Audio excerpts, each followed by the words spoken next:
I am going to discuss the part 3 of the chapter 5 numerical solution to differential equation, and under the modified Euler's method we have the midpoint method. I think we should start now, as another modification of Euler's method is the midpoint method or improved polygon method.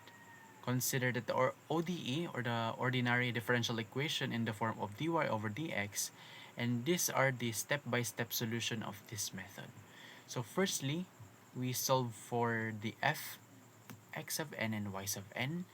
Next is to solve for x sub n plus 1 half, where x of n plus h over 2, and solve for y sub n plus 1 half, where y sub n plus 1 half is equals to y sub n h over 2 times f x sub n and y sub n, and solve for the value of f x sub n plus 1 half and y sub n plus 1 half. And next is to solve for the value of x sub n plus 1 is equals to x sub n plus h.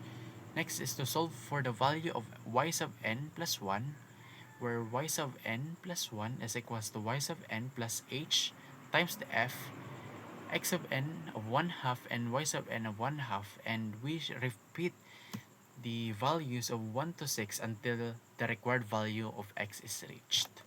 So here are the midpoint method formulas to be utilized, where as we observe, contrasting to the Hion's method, or the ordinary Euler's method, there is a use of 1 half, and we divide it to 2, or the increment is divided by 2, and there's no changes from its use. And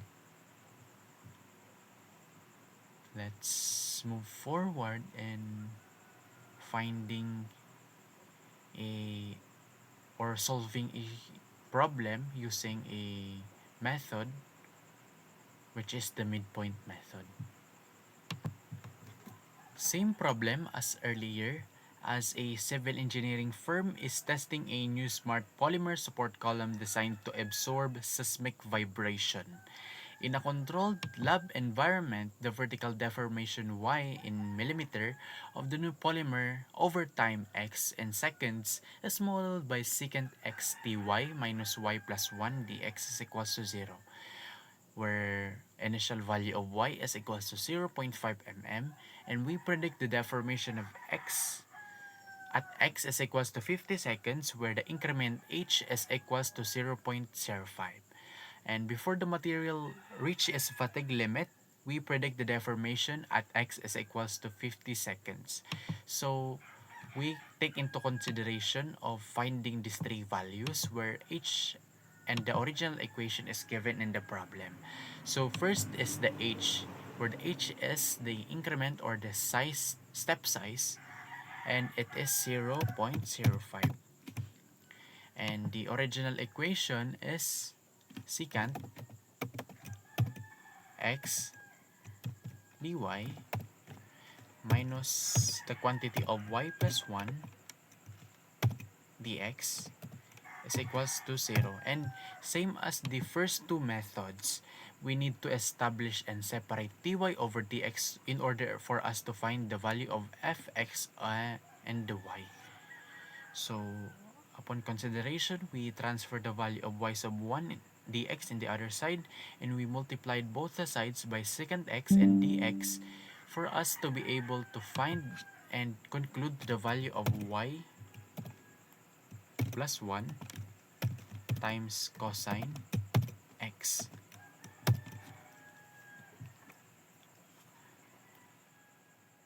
So upon solving, we take an initial value which is 0 as x of n and y sub n of 0.5 as given in the problem, and we will solve for the value of f x of n and y sub n, or these two, from this equation.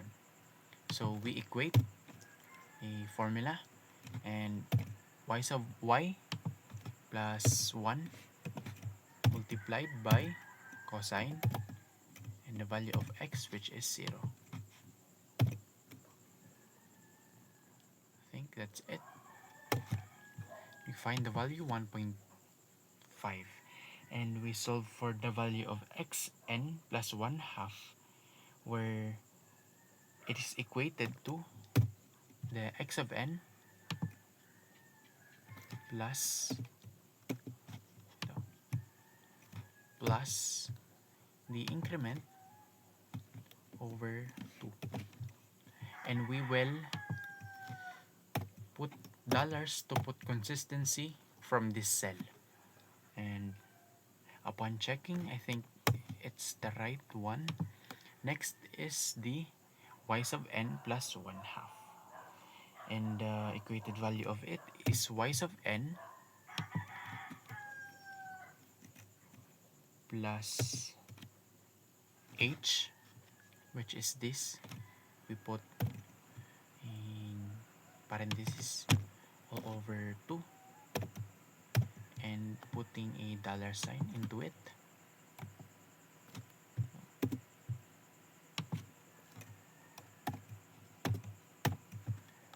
To be able to put consistency from this cell upon dragging, and as well as the value, multiply the value of f of x and y sub n. So upon checking, I think this is the right function for this, and we will equate or substitute the value of this 2 to this 2, to this, and we will include that y plus 1 multiplied by cosine x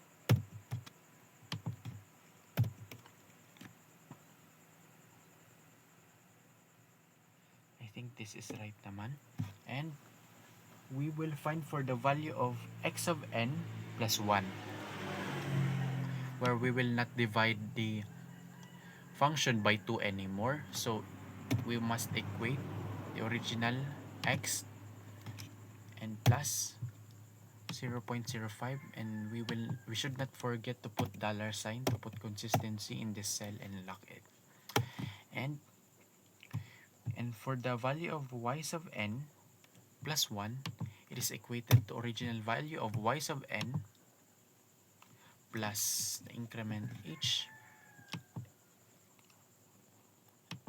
which is this one, and we put dollar sign into it. Sorry.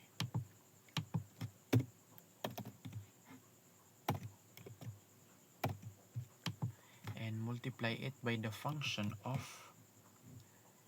the new one.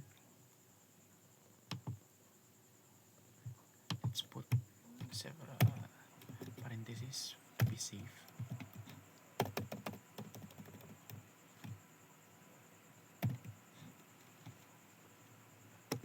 I think that's the new value, and we will equate this into this.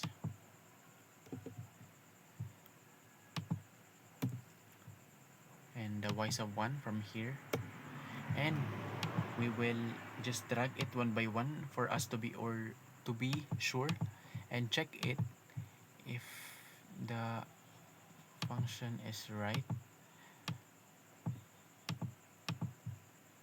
Yes. I'm sorry.